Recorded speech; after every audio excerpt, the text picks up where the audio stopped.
Hi there, I'm Jack Malmsten, and we just finished a little recording session with the effects of the new Thomas Cavalier, and got an idea to do a little more recording before we finished, because we were talking about what we do to make the different sounds that I played on the other part of the tape, a piano or a guitar or chimes or bell tones, because this model organ is less expensive, doesn't have some of the automatic buttons which make the chimes automatically, and yet there it is. I'll prove it. Here's your chime.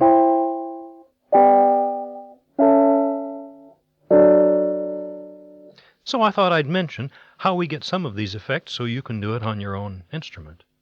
Chime, for example, starts loud and fades away, and we do that with the volume pedal, which we call an expression pedal. Just push the pedal to full volume,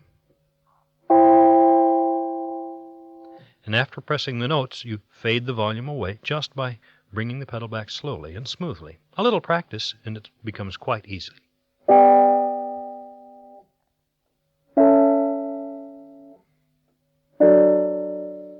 We have to remember to bring the volume pedal to full before we play the note, or you'll give it a soft attack, which is not like a chime. Incidentally, the notes of the chime are the same as the notes of a major chord, where you play the root note in an octave. The C chime, for example, you use the chord C, E, G, C, and you take the second note, the note E, down one octave. So now the notes are E, C, G, C. And that, starting loud and fading, gives the various harmonic tones. You see, a chime is made up of several tones because of the shape of the bar. If you want to play minor-tuned chimes, you can use the minor chord the same way. Now, a G chime, or a G minor chime,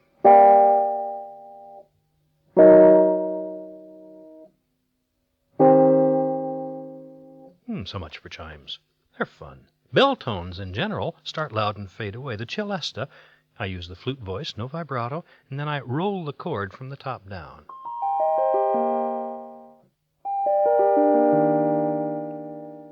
I'm holding each note in succession. We call it a upside-down pyramid, where each note is held. A pyramid itself also is nice for the bell tones. Start at the bottom, hold each note.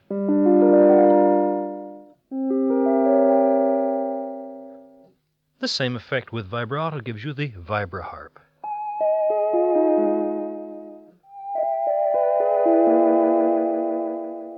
Well, that uses the volume pedal, and that's the reason they put the pedal there.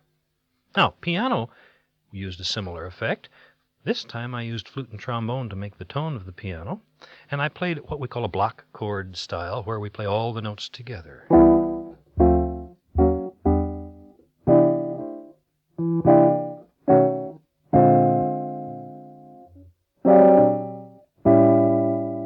The percussive effect was made with the expression pedal, starting loud and fading away.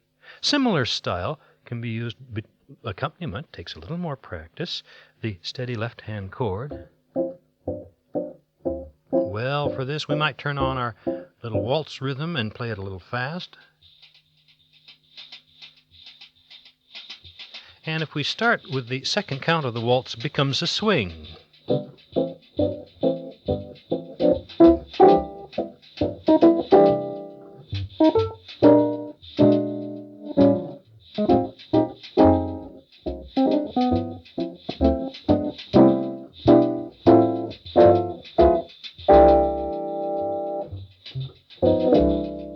Well, so much for counting a rhythm differently. The Western guitar and the Hawaiian guitar were done using the expression pedal for percussion. Western guitar was pyramids again, using the trumpet voice.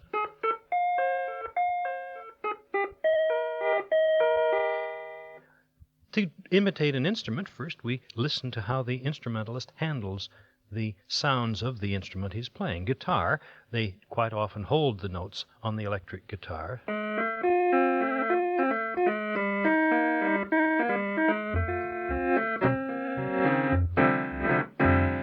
Now the wah-wah effect there was we turn the flute and trumpet on together, and then turn the trumpet tab on and off to get the wah-wah.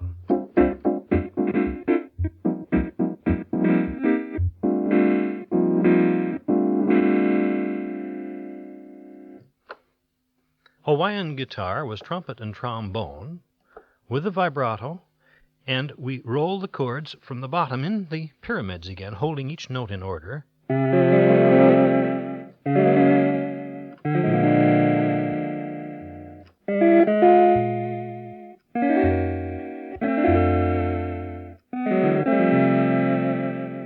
And by adding a little extra touch with the vibrato tab, we complete the style of electric guitar playing. Because you know, when they first play the note on a guitar, they don't shake their hand to produce the vibrato. So the tone is straight. Then after they have held the note for a moment, they begin to rock their wrist back and forth on the tuning bar, and that produces the vibrato. But it's always delayed a moment, so I wait a moment after I play the notes before I turn the vibrato on. Here's the effect.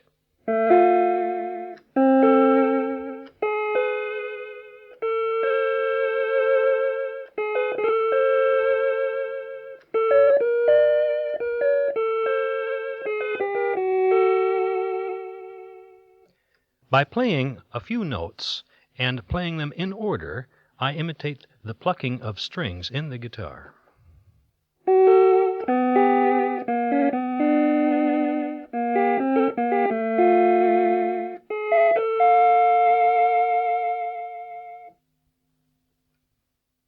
The violin is another instrument where the vibrato is added after they begin to play the note. But when they bow the string of the violin, they bow with a soft attack. You'll notice the note is a little bit softer at the very beginning. So instead of percussing the tone, as we did with piano and guitar, we do the opposite. We start soft and then quickly bring our volume to the desired level.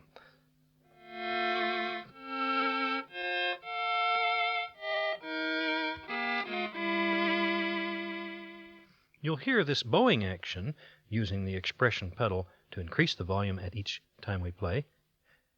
You'll hear this most obviously when we imitate the violinist tuning up. We use the notes E, A, D, and D, G because those are the four notes of the violin strings. So start with the top pair and a slow attack.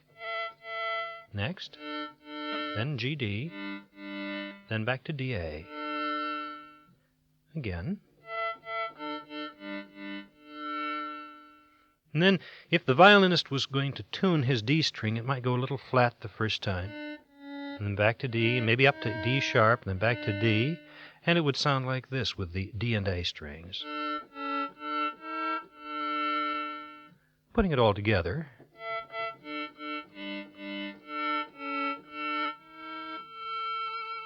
and then add the vibrato, a little dark eyes.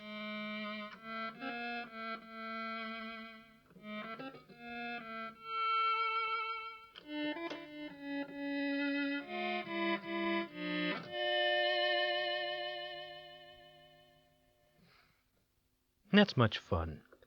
So really, as you hear us using the sounds on the Thomas, do you notice we're using one tab at a time quite often, or two? That, in fact, is my favorite way to pick sounds. If you turn everything on all the time, that's exactly what it'll sound like, and that's not a very interesting sound when everybody plays the same note all night long. Instead of that, as we're playing sounds, if we start simply with a flute with chords,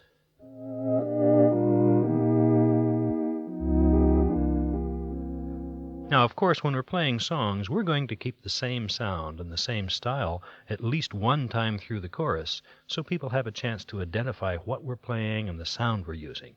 But if I'm demonstrating the sounds to somebody like you, I might be tempted to make a shorter example, and then you hear me changing the sounds quite often. That's fine for demonstration, but not perfect for playing the song all the way through. But to demonstrate the sound, let's pick a song which fits the instrument and the style of the instrument. Oboe, we play an oriental tune.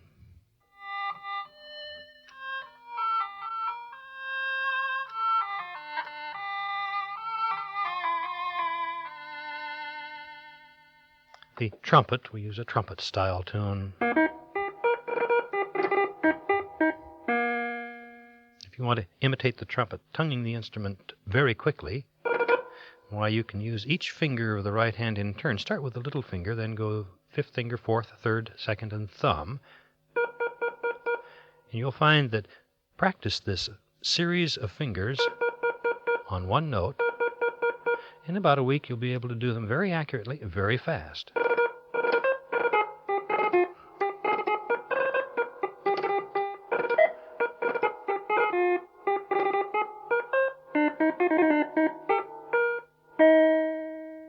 So much for trumpet. Trombone has another slow attack and add the vibrato after we begin the note.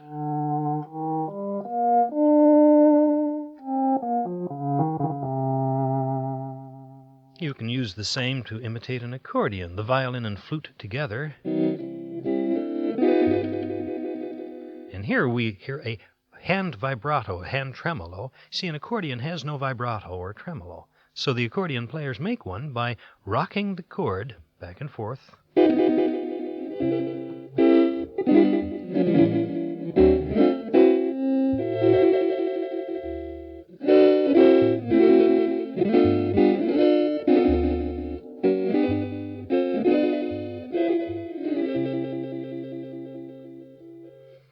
But when all is said and done, the important thing is the sound of the Thomas organ. Remember, I said don't turn everything on. To me, the sound is the one we pick out, the warm tones. That's flute, trombone with vibrato. And here we can use a single note melody, or two notes together as a duet, or even a full chord with the right hand.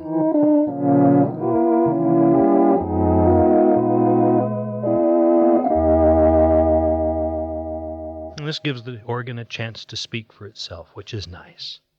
Now, when we're using rhythm, and let's say it this way, when we add rhythm, then let's put it together so that the organ is louder than the drums. Every once in a while, I hear a band where the drummer gets excited and he drowns everybody out. Well, that's not too good for too long. So, when we turn our drums on, not too fast, not too loud, and having a little gentle sound like a foxtrot. You really don't need much more volume than that for the drummers.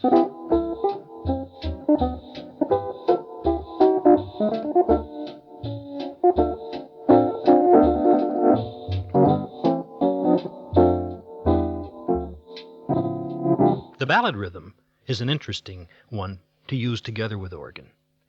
A slower speed gives us a chance to do a very relaxed walking type of rhythm, as I like to say. Running gets me tired quickly. Walking is much more fun and covers much more distance. Take the ballad, but a nice, relaxed tempo.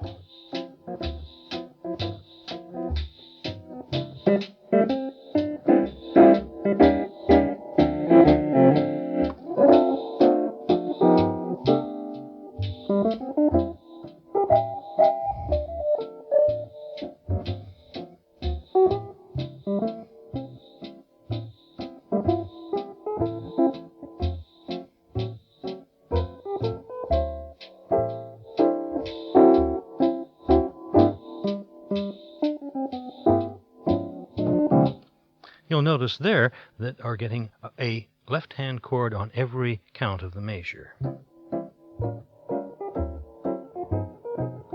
That's an interesting style in itself. Now, ballad rhythm works well at a very slow tempo for a blues. Slow it way down.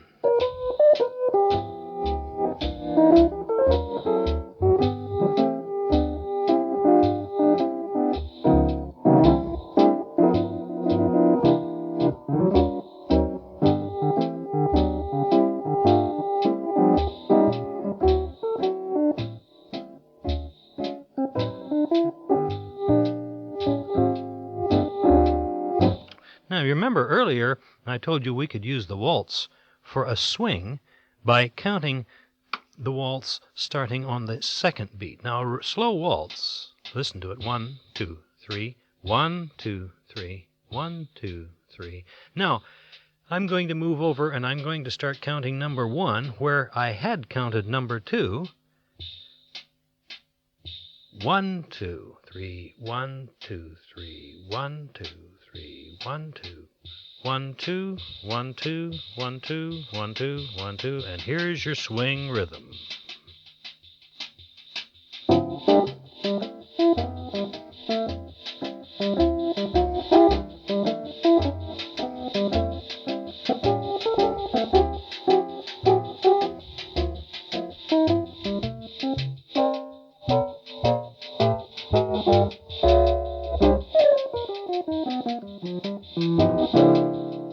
Now you can see that instead of counting 1, 2, 3, I was counting 1, 1, 1. In other words, what had been each measure of the waltz now became one count of the swing rhythm. And that count started on the second rhythm. That is fun. You can hear it clearly if you play the boogie woogie with your left hand. Turn on organ rhythm. Turn off the drums for a moment.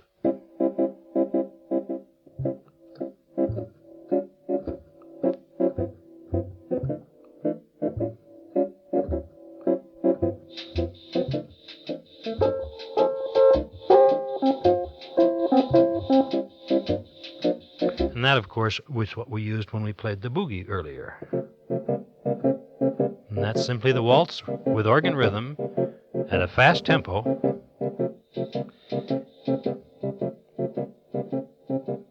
Well, you can use the waltz for a Bossnova, too. Well, it takes a different form of counting. A waltz counts 1, 2, 3, 1, 2, 3. But for a Bossnova, we count 1, 2, 3, 4, 1, 2, 3, 4.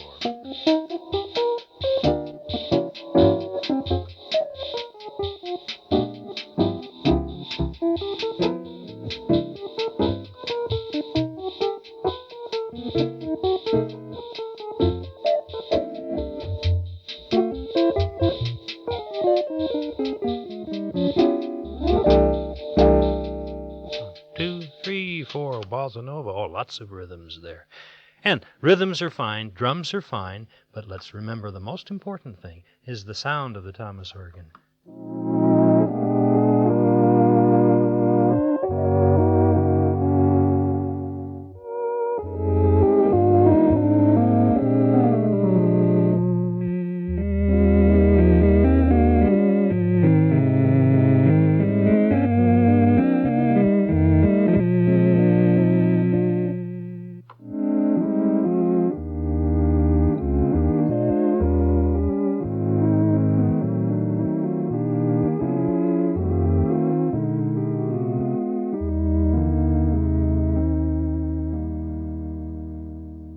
So, there is the Thomas Cavalier, and those are a few of the many, many sounds that you'll find as you own the instrument. Thank you very much.